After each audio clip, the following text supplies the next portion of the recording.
So let's talk about M. Night Shyamalan's directing history. So he did have a movie before The Sixth Sense, but actually 2 movies before The Sixth Sense that I've never seen, probably will never ever see. I don't ever want to support M. Night Shyamalan again. The first real big break was The Sixth Sense. And how did you guys feel about The Sixth Sense? So when I watched it for the first time, I was like blown. I was like, oh my God. But I've seen it maybe a couple of years ago.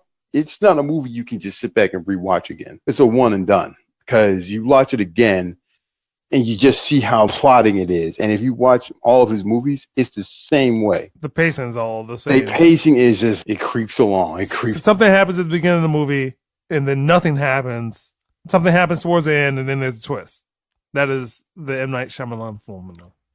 He sets the tone in the very beginning. Always sets the tone. Sets a pretty good tone. Doesn't maintain it. Always takes a nosedive. Well, what I noticed is that in The Sixth Sense and his better films, The Visit and Split, even Signs, they all follow the same process, and that's some form of discovery. The audience is given very little information about everything, and you're left to intuit and learn and discover what's going on alongside a singular character who then themselves understanding this. And in this case, in Sixth Sense case, it was Bruce Willis. His character was the audience.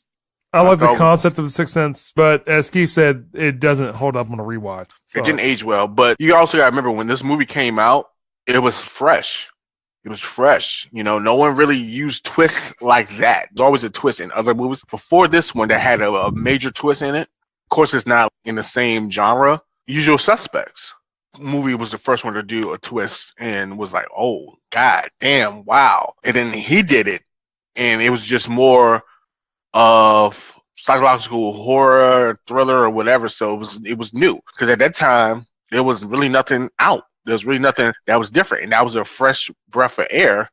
Unfortunately, now it seems like he just continues that thing. It's like, that's my niche. I'm sticking with it. I don't see any growth in him as a director. I felt it was revolutionary for its time because, I mean, there wasn't a lot of game-changing stories at that time. But I think the reason why people flock to his movies is because they're expecting that vintage feeling like, wow, it caught me off guard. And every time we see his movies, future movies, they suck. All right. Next movie, just kind of brief thoughts about Unbreakable. I like the approach to it. It showed both Glass and Bruce Willis's character kind of going through it. It was believable that a guy who starts to question whether or not he's more than what he seems, and he tries to live up to his young son's opinion of him while at the same time trying to tone it down, his expectation.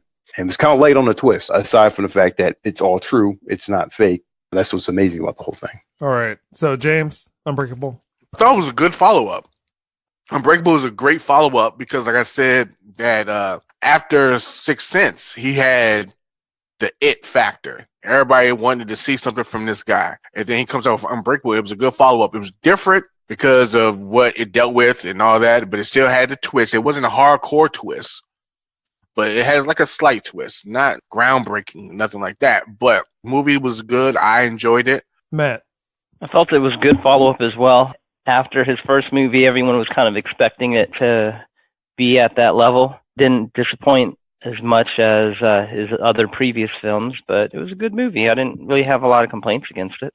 Didn't lose my mind about it. I just thought it was okay. So, the much-awaited movie, Signs. It was some shit. I'm not sure when I realized that M. Night Shyamalan was terrible, but I think it had to be somewhere around The Happening. I know. It was The Happening. Between Signs and The Happening, people just started to turn on him. Signs was much the same way. It was Mel Gibson's character who didn't know what was going on. All these strange things were happening. And then finally, they hit upon that it's an alien invasion. And the aliens are allergic to fucking water. Who the fuck comes to a planet that's 70% water and you come there and that's just poisonous to you? James, how do you feel about Signs? Not that bad. Wasn't a good follow-up. Follow-up enough to keep his standing. The movie that showed the formula that he had. And that's the formula you were talking about, Barry. Something happens at the beginning, then it's just plot, explanation and stuff. Then you have your twist, and it ends. And it was more the same. At the end, I was like, that's it. Now, when I watch Signs, I'm looking for the twists. James? Some of the best directors always going to have one stinker. This is probably his first stinker. Was the movie bad? Not that bad, but it was bad. Was it good? No. I think I may have watched it twice. Like, and that's one thing with me and his movies. I never watch them twice. Some of his movies I only could watch once and that be it. It's middle of the road, but it wasn't bad. It was just there. All right. I haven't seen it in such a long time. I don't remember it being good. Yeah, if I had to review this movie now, it'd probably be a 4. But I might just want to give it a 0 just because. So I would just say if you wanted to see a more fulfilling alien invasion movie, watch War of the Worlds with Tom Cruise. It was actually kind of formulaic, but it's a fulfilling movie. So, moving on with more M. Night goodiness, when I realized that he was complete garbage, was The Village. Thoughts? I did not think The Village was that horrible. I hated the goddamn Village. I didn't think it hated was it. that bad. I think there's a lot of symbolism. Fuck that movie. There's a lot of symbolism. You want to know Yeah, why? the symbolism of how bad it is, yeah. No, think about it. So, I know, I get it. It was still a bad movie. what symbolism were you picking up?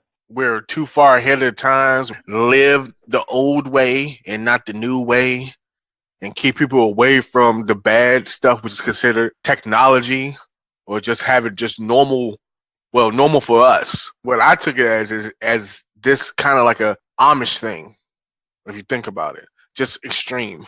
Dude was about to die from something he just got a fucking antibiotic for and called it a day. That's fucking ridiculous. Your interpretation is old technology versus new technology? No, not necessarily that. Just staying away from things that are new, foreign. Think of it like this. If you don't understand stuff, people fear what they don't understand. And because this was new, they feared it, and they want to make sure that no one else could be harmed by it. So therefore, they created a lie, and they had to keep this lie going. Only a few people knew that the world moved on without them and was actually ahead. Instead, these people thought that the way they were living was normal to the times. I think it's about change. People are afraid of change.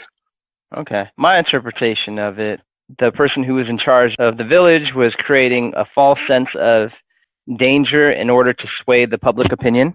So weapons of mass destruction, and that if we don't eliminate these weapons of mass destruction, the boogeyman will get us, and then we'll be in danger. So he created a facade of having monsters come into the village if they didn't do what he said in order to sway the public opinion. That way he could keep them contained in their little village or their paranoia of fear. All right, so let's just move on. The next movie is going to be Probably The Happening. Lady in the Water. In the water. Was that the one in the hotel? No, it's an apartment building. It had Apartment building, that's it, yeah. I didn't like it. It wasn't enjoyable. At this point, not messing with him anymore. Saw bits and pieces, and then I never finished the movie. Let's just say that. I remember seeing it, briefly remembering it. It's one of the more forgettable movies that I've seen in my life. Hugely disappointed. No other comment. All right, so next movie is going to be The Happening. 0. -20. This was the movie that killed my relationship with him.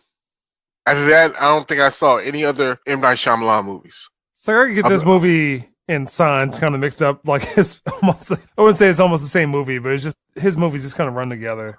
Keith, comments about? Terrible. All right, so the next movie, 0, Last Airbender. I didn't even see it. I told you. I knew it was saw from that. him. I said no. After that bullshit happening, I was done. I have seen The Last Airbender a couple times because I'm a huge fan of the material, and it's not good. He kind of really trashed it, with the exception of the fact that some of the martial arts scenes were pretty cool and were in line with what was on the Avatar: The Last Airbender cartoon. He was just That so out of movie's place terrible. for that movie. He was the wrong director. for that Oh, movie. absolutely.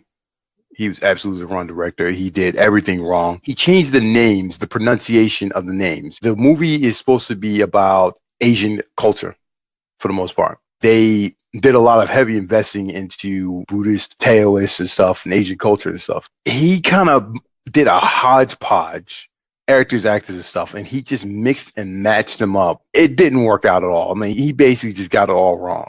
The script actually wasn't terrible. He actually got across several things, but he was the wrong director for it. Definitely the wrong director for it. Again, it looks like he choked on certain things and he tried to throw his own flair into it. I don't know why. All right. So the next movie, which I had punished myself to see, was After Earth. After Earth was terrible. And the reason why it was terrible, one, he directed the movie.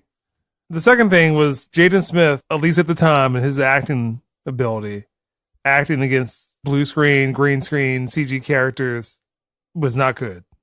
And that movie's terrible. Don't ever see it.